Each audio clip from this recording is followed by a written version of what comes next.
Nama saya Onisya Ardelina Borudamani.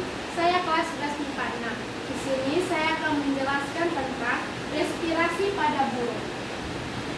Saya akan menjelaskan mekanisme dan organ-organnya. Sebelum itu kita tahu bahwa burung bernapas dengan paru-paru. Pertama saya akan menjelaskan tentang organ pada respirasi burung. Yang pertama itu ada lubang hidung yang terletak pada sini. Kedua ada trakea yang terletak pada sini. Ketiga ada siring yang terletak pada sini. Keempat ada kantong udara anterior atau kantong udara bagian depan yang terletak pada sini. Dan ada kantong udara posterior yang terletak pada ini atau kantong udara bagian belakang. Kantong udara disebut juga dengan pundi-pundi udara yang terhubung pada paru-paru. Kantong udara mempunyai fungsi yaitu 1. Membantu pernapasan saat terbang karena menyimpan banyak cadangan oksigen. Kedua, memperkeras suara dengan memperbesar ruang siring.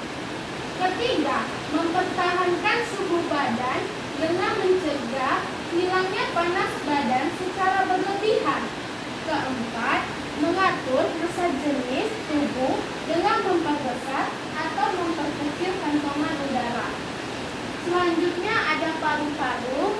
Paru-paru pada burung bentuknya kecil dibandingkan dengan badannya.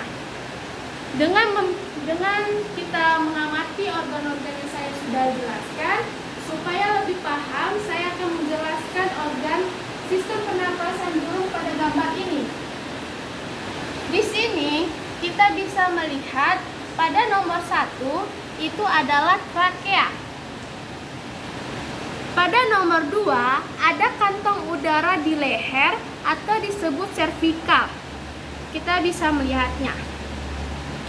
Pada nomor 3, kantong udara di antar tulang selangka atau korakoid atau disebut interclavicular.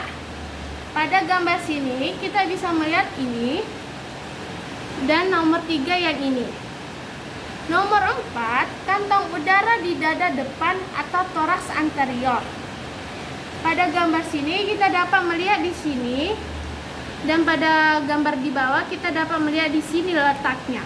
Pada nomor 5 ada kantong udara di dada belakang atau toraks posterior. Pada gambar sini kita dapat melihat di bagian sini.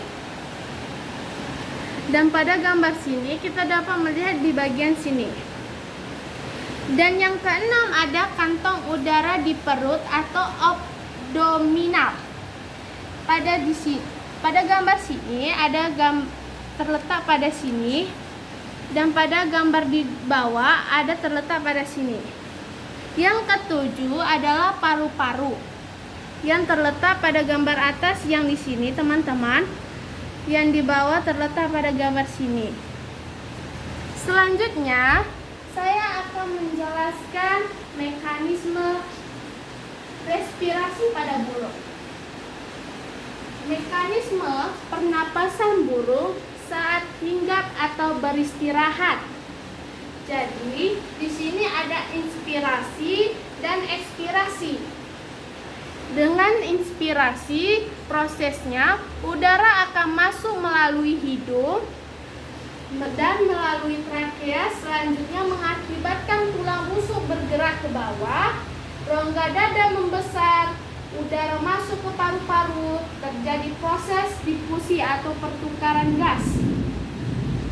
Kantong udara belakang atau posterior, selanjutnya ke paru-paru, dan terakhir yaitu kantong udara depan atau anterior. Proses ekspirasinya, tulang rusuk bergerak ke atas, rongga dada mengepis udara keluar dari kantong udara, paru-paru, terjadi proses difusi atau pertukaran gas. Selanjutnya ke trakea dan terakhir keluar melalui hidung. Di sini ada gambar yang akan menjelaskan mekanisme pernapasan burung saat hinggap atau beristirahat. Udara paru-paru. Di sini ada udara trakea dan paru-paru. Pertama ke kantong udara depan anterior, kantong udara belakang posterior atau disebut pundi-pundi udara. Selanjutnya ke paru-paru. Terakhir, saya akan menjelaskan tentang mekanisme pernapasan burung pada saat terbang. Di sini ada gambar, kita bisa lihat, dan di sini ada keterangan pada nomornya. Nomor 1 itu adalah trakea. Nomor 2 adalah kantong udara di leher atau servikal, bagian sini. Nomor 3, kantong udara di antar tulang, selangka atau korakoid atau disebut dengan interclavicular di bagian sini. Nomor 4, kantong udara di dada depan atau toras anterior di bagian sini. Nomor 5, kantong udara di dada belakang atau toras posterior di bagian sini dan di bagian sini. Nomor 6, kantong udara di perut atau disebut abdominal di bagian sini dan di bagian sini. Nomor 7 adalah paru-paru, dia di bagian sini. Jadi saya akan menjelaskan mekanisme pernapasan burung saat terbang dibagi menjadi 2, ada inspirasi dan ekspirasi. Inspirasi prosesnya itu saya terangkat kantong udara di ketiak mengembang. Baru seterusnya kantong udara di antar tulang selangka atau korakoid terjepit. Dan udara masuk ke kantong udara di perut atau disebut dengan abdominal. Dan sebagian udara masuk ke paru-paru dan terjadi proses difusi atau pertukaran gas. Dan sebagian masuk ke kantong udara yang lain. Dan saya akan menjelaskan proses ekspirasinya. Sayap diturunkan, kantong udara di ketiak terjepit, kantong udara di antar tulang selangka atau korakoid mengembang, udara masuk ke paru-paru, terjadi proses difusi di paru-paru atau disebut pertukaran gas.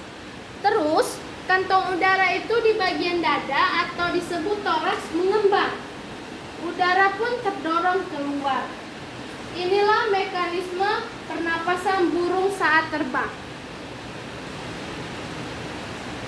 Saya sudah menjelaskan respirasi burung, organ pernapasannya, dan ini gambarnya, fungsi pada kantong udara, mekanisme pernapasan burung saat hinggap atau beristirahat, dan ini saat terbang. Inti dari respirasi burung itu alat pernapasannya dari hidung ke trakea, baru ke pundi-pundi udara atau kantong udara posterior atau anterior. Baru di siring ini adalah yang dapat menghasilkan suara akibat getaran dari proses lipatan di sini. Terus terakhir dari pundi-pundi udara menuju ke paru-paru. Sekian dari saya penjelasan tentang respirasi burung. Terima kasih.